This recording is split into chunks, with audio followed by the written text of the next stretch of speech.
getting your head slammed into metal, to being crushed under 1,000 pounds. These are 10 times when riders face the most savage bulls. At number 10, Cody Heffernan drew acting crazy in Tulsa. Man from Australia, Cody Heffernan.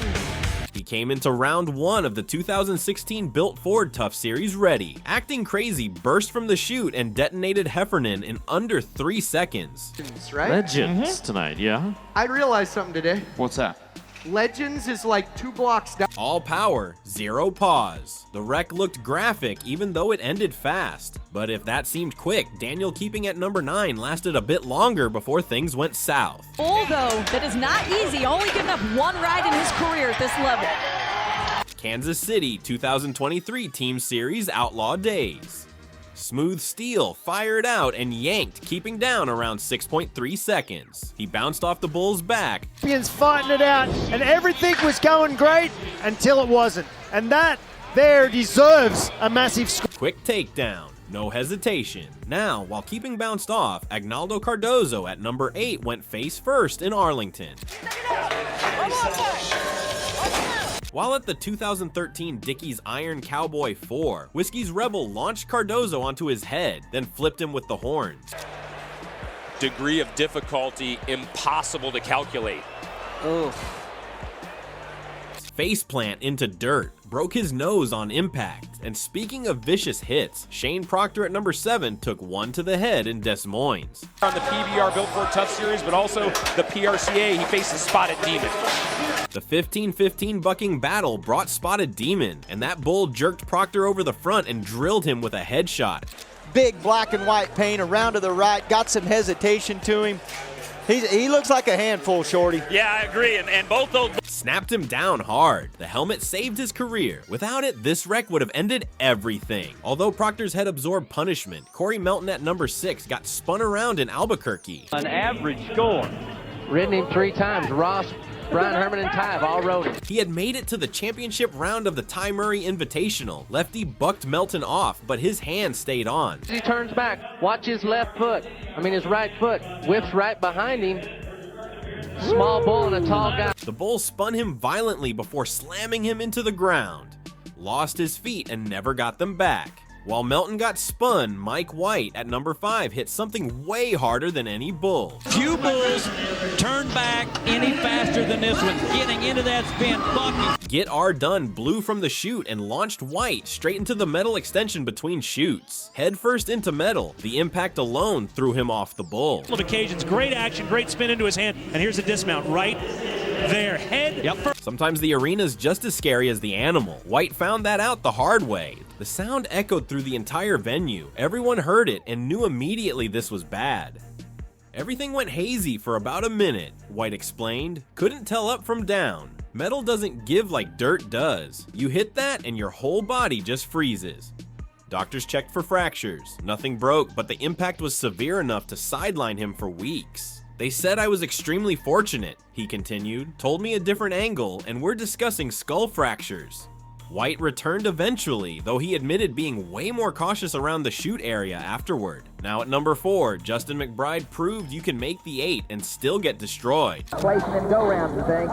This will be a fight to the finish through the World Championship. McBride drew Lightning Bolt in Baltimore for round 2 of the 2001 DeWalt Challenge. The 2-time world champion made the whistle. Then everything fell apart. He came off and Lightning Bolt's horns hooked his thigh. The bull trampled over him, hooves barely missing vital spots. Tell when a guy's riding good is when he doesn't let things like that affect him, but his get off, he just mistimed that just a touch, and this bull had him, done him, and Jimmy Anderson. McBride hustled to escape, but Lightning Bolt had moved quicker. The horn left a deep bruise on his left thigh that stuck around for weeks. He still won the round despite the wreck. Championship mentality right there.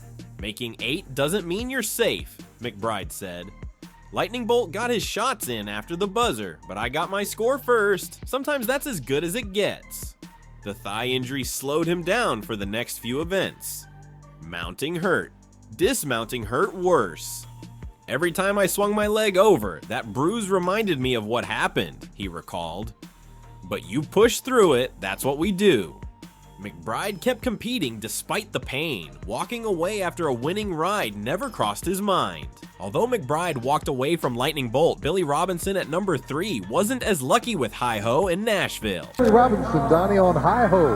Jaylax, Virginia, and this guy is... Robinson came into round 2 of the 2001 Bonanza focused. Good form, strong positioning, then the dismount went wrong. He came off at a bad angle and got pulled underneath Hi-Ho. The bull dropped down on its front end, crushing Robinson with full weight. Then the hooves came. Thinks he's gonna make the whistle and he clutches right there, down in there. Now this bull, he's stepping on him, but the bull falls down. That saves it. Look at this. I mean, he's just trying to maul him. Look, oh man, Rob Smith just took it right on the chin.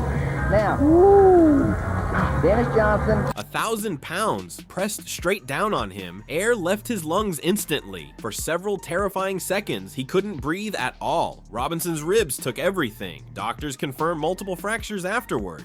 The ride felt perfect until the dismount, Robinson said. Then I'm under there wondering if I'm gonna make it out. That feeling doesn't leave you. Recovery took months. Simple things like turning over in bed caused sharp pain.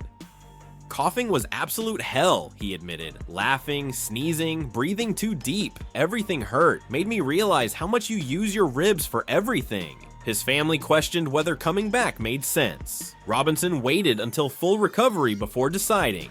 I needed time to process everything, he explained. Getting crushed like that changes how you see the sport, but eventually I missed it too much to stay away. While Robinson got crushed once, Justin McBride at number 2 nearly died under Mission Pack. Bull riders at this point in the season, knowing how close they are, start to feed off of each other. McBride walked into the Ford Championship round of the 2003 Grand Rapids Invitational as a 2-time world champion. Mission Pack bucked him high in the air. McBride flipped completely over. Both back hooves came down on his midsection. Justin is okay at this point. You know, I tell you, this is as bad as it gets. I mean, bull riding, we see wrecks all the time. Full weight stomps, direct hits. McBride crumpled. The damage was internal and life-threatening. Fractured right rib, collapsed lung, both diagnosed within minutes of the wreck. McBride got rushed to Butterworth Hospital in Grand Rapids. Doctors inserted a chest tube to re-expand his lung. He stayed there for days under close watch.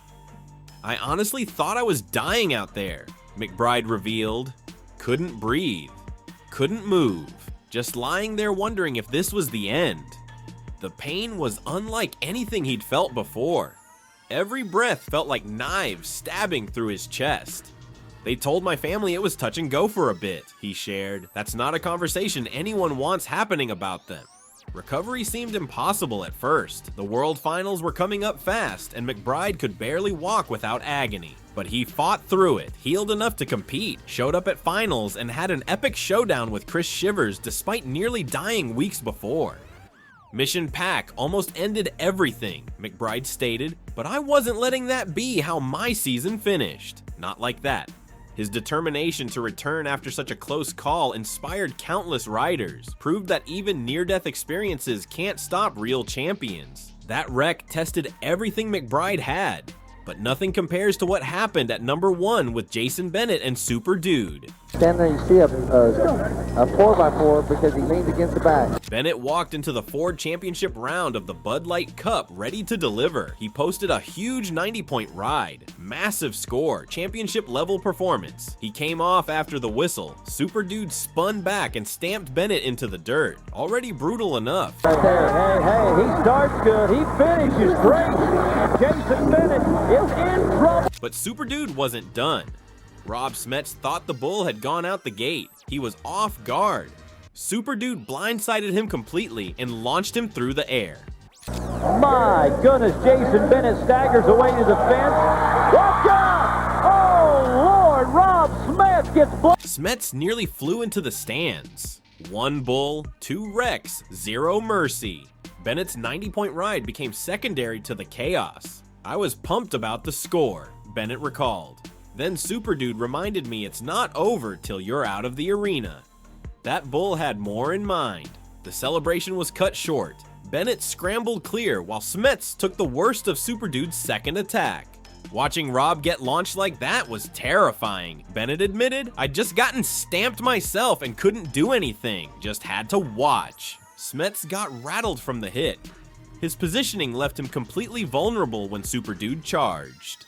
Never saw it coming, Smets explained afterward. Thought the bull was done. Next thing I know, I'm airborne. Landing hurts way worse than takeoff. Super Dude proved why some bulls earn legendary status for all the wrong reasons. That bull didn't care about scores or celebrations, Bennett said. Just wanted to wreck everyone in sight. Mission accomplished. These bulls showed no mercy. They delivered punishment without hesitation and left lasting reminders of why this sport demands complete respect. The riders faced them anyway, climbed on despite knowing the danger, because that's what separates them from everyone else. Savage bulls create legendary moments. Sometimes those moments come with broken bones and collapsed lungs. But riders keep coming back. Keep facing the beasts. Keep chasing 8 seconds of glory, no matter how savage the fall might be.